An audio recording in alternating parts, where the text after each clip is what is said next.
వి gold trusted gold buyers. మీరు తాకట్టు పెట్టిన బంగారాన్ని విడిపించి ఈ రోజు ఉన్న మార్కెట్ ధరకు కొనబడును. కరీంనగర్లో ఉన్నప్పుడు అంటే ఇన్స్పెక్టర్కి కొంచెం మనం ఎస్హెచ్ఓ తర్వాత ఇన్స్పెక్టర్ కొంచెం మెచ్యూరిటీ లెవెల్ పెరుగుతుంది మనకి. ఫర్ ఎగ్జాంపుల్ అందులో ఇంకొక కేసు చెప్తున్నాను. ఇంకొక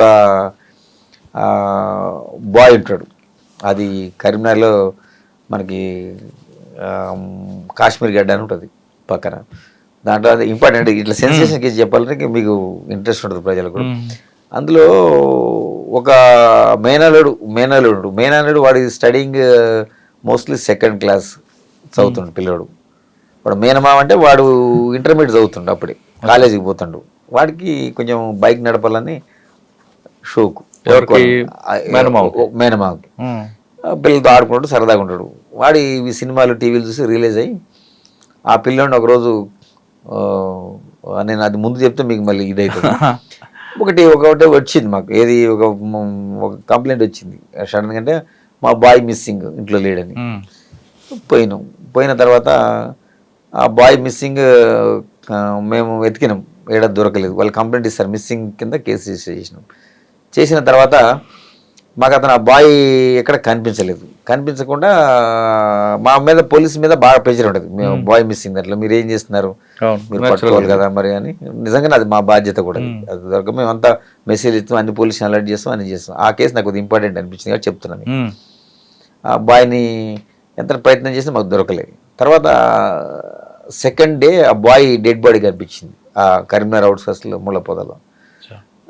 కనిపిస్తే అప్పుడు వాళ్ళు మా మీద బాగా పోలీసు మీద నెగిటివ్ వచ్చింది ఆ ఫ్యామిలీ. అంటే మా మీద దాడి చేయటం అంటే మాటలతోటి అబ్యూజ్ చేయటం. అరే మేము 2 రోజుల కింద మీకు చెప్పాము, మీరేం సహాయం చేయలేరు, పోలీసు బాయ్ని కనుక్కోలేదు, ఇక్కడ శవం అయిపోయిండు, చనిపోయిండు అని చెప్పారు. అంటే ఆ కంప్లైంట్లో వాళ్ళు అది కూడా ఇచ్చారు, బాయ్ మిస్సింగ్. ఏంటంటే ఫస్ట్ మనీ డిమాండ్ చేశారు వాళ్ళు, ఒక పబ్లిక్ బూత్ నుంచి, ఫోన్ నుంచి. అంటే మా వైఫల్యం అన్నట్టు వాళ్ళు కామెంట్ చేసి అదంతా వాళ్ళు కొంచెం పోలీస్ స్టేషన్కి వచ్చి కూడా మా మీద అబ్యూజివ్ లాంగ్వేజ్ యూజ్ చేయటం.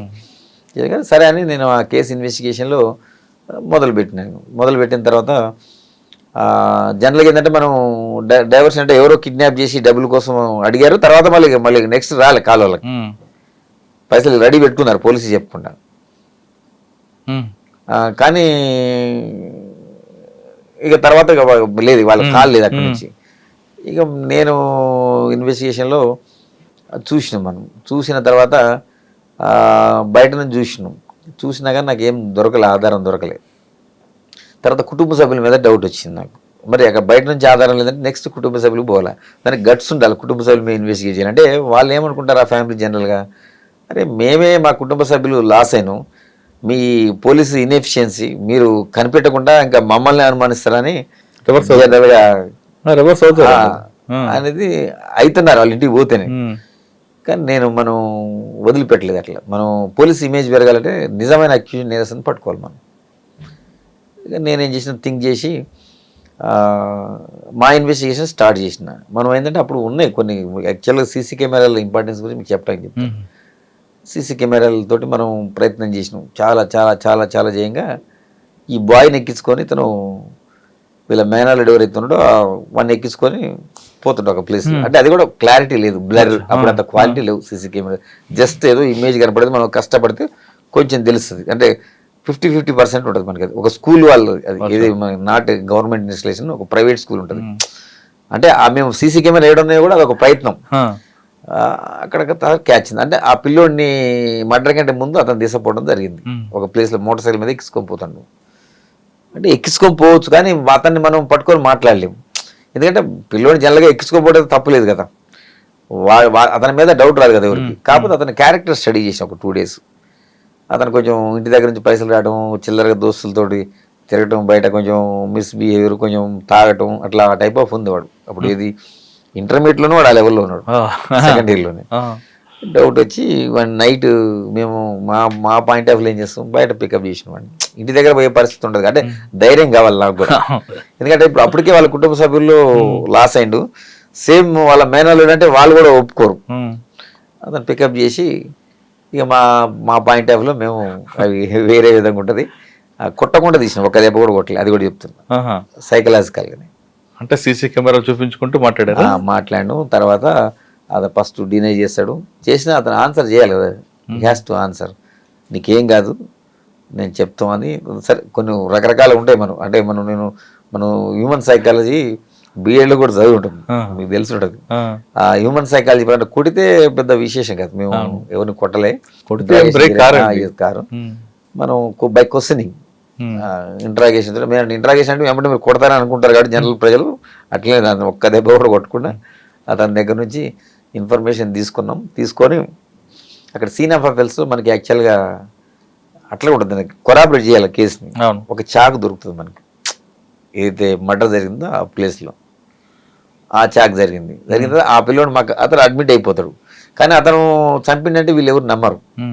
అవునండి మావాడు బండి ఎక్కించుకోకపోవచ్చు, కానీ ఎట్లా అర్థమైంది నమ్ముతారు. మీరు ఆ ప్లేస్ లో ఉన్నా కానీ నేను కూడా నమ్మను, ఏదో స్టోరీ చెప్తున్నారు పోలీస్ అనుకుంటారు, అంటే పోలీసులు కావాలని మా అబ్బాయిని ఇరికిస్తున్నారు అంటారు. అప్పుడు నేనేం చేసిన, ఇప్పుడు ఆ scene of offence videography photography అన్ని చేసిన ఫస్ట్ మర్డర్ అయినప్పుడు ఆ సీన్ లో మనకు ఒక చాకు దొరుకుతుంది, కూరగాయలు కట్ చేసే చాకు. అది ఎవరిదంటే ఆ పిల్లగాడి ఇంట్లో చాకు. అది మేము ఒక 4-5 చాకులు అక్కడ ప్లాన్ చేసి వాళ్ళ అమ్మని పిలిపిస్తాం, ఎవరైతే విక్టిమ్ ఉందో పిలిపించి చూపిస్తాం ఇవన్నీ చాకు, ఇది ఎవరి అమ్మ ఈ చాకులు అండి. అందులోంచి ఒక చాకు తీసి ఇది మాది అంటది. ఎన్ని రోజులు అయితే మిస్ అయిందంటే ఆ పిల్లగాడి వెళ్ళి నుంచి కనపడట్లేదు.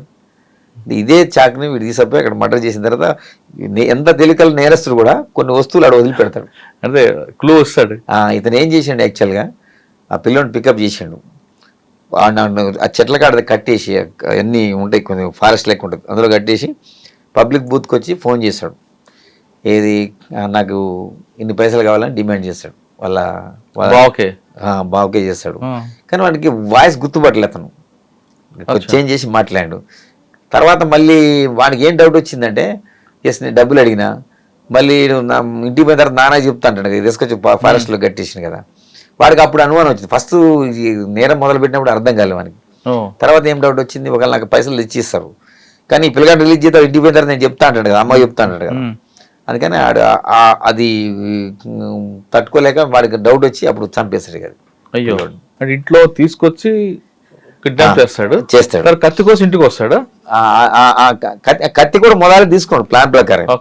ఇంట్లో కత్తే కదా, వాడు అక్కడే ఉంటాడు కదా. వాడు వాళ్ళ ఇల్లు ఇద్దరు పక్క వెళ్ళి వాళ్ళ ఇంట్లో ఏదైతే కూరగాయలు కట్ చేసే చాకు ఉంటుందో ఆ చాకు పికప్ చేసుకొని ఈ పిల్లగాడు పికప్ చేసుకొని ఆ బండి ఎక్కించుకొని వస్తాడు. అంటే చంపేద్దాం ఉద్దేశం,